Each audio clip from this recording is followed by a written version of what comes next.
A good balance between omega-6 and omega-3 could be one of the keys to improve your health and reduce chronic illnesses.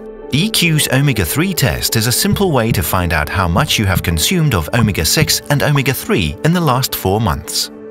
Before you start, read the leaflet carefully. Wash your hands thoroughly in warm water. Rub your hands together to increase blood circulation. Cleanse the tip of your finger using the medical wipe. Twist off the protective tip of the lancet. Place the smaller end of the lancet against the side of the tip of your ring finger and press the lancet firmly into your finger until you hear a click. Squeeze lightly and allow a large hanging drop of blood to form. Let the drop of blood touch the paper in the middle of the circle. Repeat for the second circle.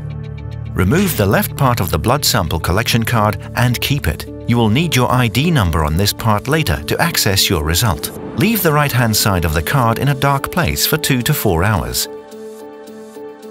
Put the card back into the card holder before you put it in the prepaid envelope.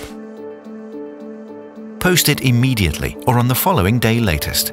Your result will be available on omegaratiotest.com in 15 to 20 business days. Ecology. It's in our nature.